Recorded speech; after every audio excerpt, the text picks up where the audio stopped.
ஸ்ரீகாந்த், இங்க மாநில நலனுக்கு முற்றும் முதலும் எதிராக இருக்கக்கூடிய பாஜக மீது எங்களுக்கு விமர்சனங்கள் இருக்கு. அப்ப பாஜகவோடு கூட்டணி வைத்திருக்கிற அதிமுகன்னா அந்த பாஜக அதிமுக கூட்டணியை தான் நாங்க விமர்சிக்கிறோம் அப்படின்னு சொல்றாங்க. அனைவருக்கும் வணக்கம். அதாவது நம்ம தலைப்பு வந்து மிக சுவையான நல்ல தலைப்பு தந்திருக்கிறீங்க. 7 ஆண்டு கால 7வது முறையாக ஆட்சிக்கு வரப்போகிறோம் அப்படின்னு முதல்வர் சொல்லியிருக்காருன்னு. ஓரணியில் தமிழ்நாடு அப்படின்னு இருக்காரு. ஆனால் வேதனையில் தமிழ்நாடு இருக்கிறது என்ற வெளிப்படையான உண்மையை அவர் இன்னும் உணராமல் இருக்கிறார். அப்படி ஒருவேளை அவங்க ஆட்சிக்கு வந்து தமிழ்நாட்டில் 7வது ஆட்சியாக இருக்கிறது 7.5 அந்த மாதிரி இன்னொரு கொடுங்காலமாகத்தான் அமையும். 4.5 ஆண்டு கால ஆட்சிக்கு பிறகு முதல்வர் சொல்லுகிறார் உங்களுடன் ஸ்டாலின் அப்படின்னு வர்றாரு. அப்போ இத்தனை காலம் 4.5 ஆண்டு காலமாக யாருடன் இருந்தார்? மக்களுடன் இல்லையா? மக்களை பற்றி சிந்திக்கவில்லையா? இப்போதான் மக்கள் ஞாபகமே வந்திருக்கிறதா தேர்தல் வந்த பிறகு? அதே மாதிரி ஆட்சி ஆவலத்தை பார்த்த மக்கள் எல்லாம் இப்போ வந்து வெறுப்பில் இருக்காங்க. ஏன்னா 550 வாக்குக்கு கிட்டத்தட்ட கொடுத்துட்டு ஒற்றை வாக்கு கூட நிறைவேற்றாமல் வெறும் 4 திட்டத்தை வச்சுக்கிட்டே கதையை ஓட்டிகிட்டு இருக்காங்க. அது வந்து மக்கள் வந்து வெறுப்பின் உச்சத்தில் இருக்கிறார்கள். மதிப்புக்குரிய நண்பர்கள் ஹஃபீஸ் அவர்கள் சொன்னதுக்கும் நம்ம வன்னியரசு அண்ணா சொன்னதுக்கும் நான் என்னுடைய பதிலை வைக்கணும்னு நினைக்கிறேன். நிதி தரவில்லை என்றார்கள். இதை பற்றி நான் ஆர்கியூமெண்ட் பண்ண போகிறதில்ல. உங்கள் நேரத்தையும் சபை நேரத்தையும் வீணாக்க போகிறதில்ல. தயவு செய்து தலைமைச் செயலாளர் அவர் நம்ம முருகானந்தம் அவர்களோ அல்லது உதயச்சந்திரன் நிதித்துறை செயலாளர் அவர்களையோ ஒரு வெள்ளை அறிக்கை தர சொல்லுங்கள். நாளைக்கே மத்திய அரசு இந்த மாதிரி நிதிகளை எங்களுக்கு நேரத்துக்கு தரவில்லைன்னு ஒரு அறிக்கை கொடுத்து சொன்னால் அவங்க வேலை போயிடும். அவங்கள தர சொல்லுங்க. இது தர சொல்லிட்டு அப்புறம் பேசுங்க. இல்லைங்க, எல்லா பணமும் நேரத்துட்டு காலத்தில் வந்திருக்கு. உதயச்சந்திரன் தனிப்பட்ட முறையில் பேட்டி கொடுத்திருக்கிறார். தனிப்பட்ட முறையில் சொல்லி இருக்கிறார். இவங்க அரசியல் லாபத்துக்காக பொய்யை தொடர்ந்து சொல்லிக் கொண்டே இருக்கிறார்கள். அடுத்த விஷயம், இன்னொரு முக்கியமான விஷயம், அதிமுகவை வந்து இந்த மாதிரி அழிக்க போறோம், பாஜக அழித்து விடும்னு ஒரு முதலை கண்ணீர் நீலி கண்ணீர் வடித்து கொண்டிருக்கிற திமுக. அழிக்கணும்னு நினைக்கிற முதல் நாள் அவங்க தான். ஏன்னா மூலையில் தூக்கி உட்கார வச்சிருந்தார் எம்ஜிஆர் அவர்களும் சரி, மேடம் ஜெயலலிதா அம்மையார் அவர்களும் சரி. திமுக தலையெடுக்க முடியாமல் தட்டி வைத்திருந்தார்கள். அவங்க இழப்பினால் மட்டுமே இவர்கள் ஆட்சிக்கு வந்தார்கள். தனி பலத்தினால் அல்ல. ஒற்றையா கூட்டணி இல்லாமல் எம்ஜிஆர் அவர்களும் ஜெயலலிதா அவர்களும் கருத்தை கேளுங்க. இல்ல நீங்க ஒருத்தர் செஞ்சாங்கன்னு சொல்றது தேர்தல் மூலமாக ஒருத்தர் தேர்தல் மூலமாக தானே அந்த தேர்தல் தோல்வியை மக்கள் தான் தீர்மானிச்சாங்க. மக்கள் தான் தீர்மானித்தார்கள். அதை தான் சொல்கிறேன். அப்ப கூட அவங்க 2 பேருமே தனியா தன் பலத்தை நிரூபித்திருக்கிறார்கள் கூட்டணி இல்லாமல். ஆனால் திமுக இதுவரை பேரறிஞர் அண்ணாவிற்கு பிறகு ஒரு முறை கூட கலைஞர் அவர்கள் கால திமுக, இப்ப கலைஞரின் திமுக, இப்ப அவங்க குடும்ப திமுக ஆன பிறகு அவங்க ஒரு முறை கூட கூட்டணி பலம் இல்லாமல் சொந்த பலத்தில் நின்றதில்லை. அடுத்த விஷயம், முக்கியமான விஷயம் நம்ம சொல்லணும்னு நினைக்கிறப்ப, அண்ணாமலை சொன்னாரு இந்த மாதிரி அவங்க வந்து அதிமுக தன்னுடைய வாக்குகளை இழந்து விட்டு 2ஆம் இடத்துக்கு வர்றோன்னு ஹஃபீஸ் இருந்து அண்ணாமலைக்கு வக்காலத்து வாங்கி பேசுனது ரொம்ப ஆச்சரியமா இருந்தது. எங்க தலைவர் அண்ணாமலை அவர்கள் மிக முக்கியமா சொன்னது திமுக 9.2% வாக்குகளை இழந்து விட்டது, அவங்க தேய்ந்து கொண்டே வருகிறார்கள், முடிவை நோக்கி பயணிக்கிறார்கள், அதே அறிக்கையில தான் சொல்லியிருந்தார். அதையும் அவர் ஏற்றுக்கொண்டிருப்பது சிறப்பான ஒரு விஷயம். இல்ல பாஜக தான் 2வது பெரிய கட்சி, நாங்க தான் எதிர்க்க அதிகாரம் சொன்ன கருத்துல நான் வாபஸே வாங்கல. அதே அறிக்கையில இந்த செய்தியும் இருக்கிறது. அப்ப திமுகவும் தன்னுடைய உயிர்ங்கிற ஒரு வாக்கு சதவீதத்தை எல்லாம் அப்படியே இழந்து கொண்டே இருக்கிறதுன்னு அதையும் புரிஞ்சுக்கோங்க. மண் மொழி மானம் அப்படின்னு புதுசா வந்திருக்கிறாங்க.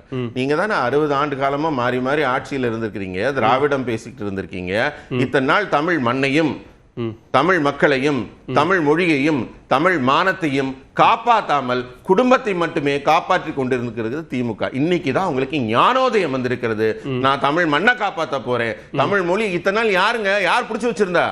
பாஜக ஆட்சியா நடந்ததுங்க, காங்கிரஸ் ஆட்சியா நடந்ததுங்க, நீங்க தானே ஆட்சி பண்ணீங்க, உங்க ஆட்சி தானே இருந்தது. அப்ப இத்தனை நாள் 60 ஆண்டு காலமாக தமிழ் மண்ணை வீணாக்கி இருக்கிறீர்கள், தமிழ் மக்களுக்கு துரோகம் செய்திருக்கிறீர்கள், தமிழ் மொழியை காக்கவில்லை, மானத்தை இழக்க நீங்க வந்து காரணமா இருந்தது. விளக்கம் கொடுக்கட்டும். இல்ல, வன்னியரசு சொன்னதுக்கு அவர்கள் சொன்னதுக்கு சொல்லிடுறேன். அவர் சொன்னதுல சுவையா சொன்னார். மைக்கேல் பட்டின்னு எங்க போனாலும் இந்த ஒரு டாபிக் இல்லாம எதுவும் பேசவே மாட்டார். அவருக்கு நான் ஒரே ஒரு விஷயம் சொல்லிடுறேன். அந்த குழுவுல நானும் இடம்பெற்றிருந்தேன். அந்த தாயாரும் அந்த தந்தையாரும் சொன்ன உண்மையை நான் காதால் கேட்டிருக்கிறேன். அவங்க என்ன சொல்லி அழுதாங்க, அந்த பெண்ணுக்கு என்னென்ன கொடுமை நடந்ததுன்னு பாருங்க. நீதி தேவதையின் கண்கள் வந்து கட்டப்பட்டிருக்கிறது. எல்லா நேரத்திலையும் அந்த எல்லா தீர்ப்பையும் நம்ம வந்து விமர்சிக்க முடியாத ஒரு நிலையில் இருக்கிறோம். ஆனால் அந்த தாயின் அழுகையில் அது எங்கேயும் போகாதுங்க. அந்த அம்மா என்ன சொல்லி எழுதாங்கன்னு நான் காதால கேட்டேன், கண்ணால பார்த்தேன். சரி. அந்த அந்த அந்த குற்றச்சாட்டப்பட்ட ஒரு நபரை காப்பாத்துறதுக்கு முயற்சி செஞ்சவர் வந்து திருச்சியோட எம்எல்ஏ இனிகோ இருதயராஜ் அவர்கள் தான். அவங்க குற்றம் சாட்டப்பட்டவருக்கே போய் சிறையிலேயே சால்வ போட்டு வந்தார். அப்ப திமுகவோட எண்ணம் என்னன்னு நமக்கு வெளிப்படையா தெரியுது இல்லைங்களா? மதத்தை பயன்படுத்தி, மதவாதத்தை பயன்படுத்தி அரசியல் செய்யும் அவர்களுடைய நிலைப்பாடு தெரிகிறது. இல்ல, கடைசியா ஒரே ஒரு விஷயம், மாலேகான் பத்தி சொன்னாரு. அதுக்கு ஜஸ்ட் ஒரு வாரம் முன்னாடி அதே மகாராஷ்டிரால ஒரு தீர்ப்பு கொடுத்தாங்க. என்னன்னா, மும்பை புறநகர் குண்டு வெடிப்புல 189 பேர் உயிரிழந்தாங்க, 800 சில்லற பேர் காயமடைஞ்சாங்க. அந்த 12 பேர் இந்துக்கள் இல்ல. அந்த 12 பேரும் குற்றம் சாட்டப்பட்டவங்க எல்லாம் குண்டு வெடிப்பு நடத்தினவங்க ஆதாரம் இல்லைன்னு அதே நீதிமன்றம் தான் விடுதலை பண்ணுது. அதுக்கு மட்டும் கை தட்டுவீங்க, இதுக்கு மட்டும் மாலேகான எடுத்துக்கிட்டு வந்து உட்கார்ந்து பேசுறீங்கன்னா இது சந்தர்ப்பவாதம், இது சுயநலம்.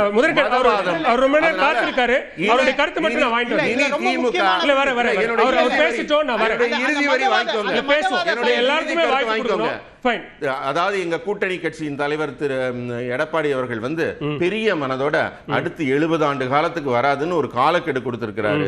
70 ஆண்டு காலம் இல்லை, இனிமேல் திமுக 70 சாத்தியம் இல்லை.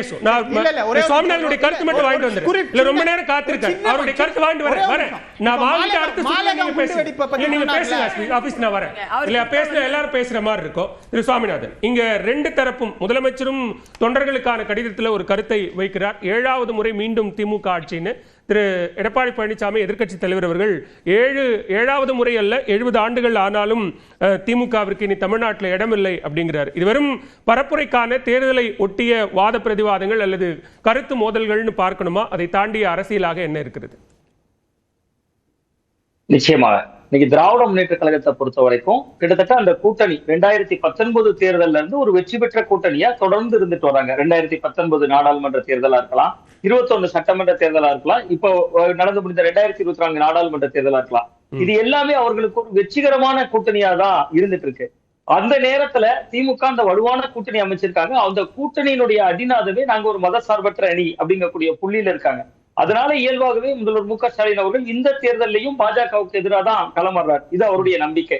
ஆனா இந்த முறை அதுல ஒரு சின்ன விஷயம் என்னன்னா, முதல் முறையாக நடிகர் விஜய் களத்துக்கு வர்றார். இதனால் வரை பாஜக என்கிற ஒற்றை புள்ளியை மட்டுமே பயன்படுத்தி திமுக முழுக்க ஓட்டு அறுவடை செய்துகிட்டு இருந்தாங்க. ஆனா இந்த முறை விஜயும் பாஜகவுக்கு எதிராக பேசினார்.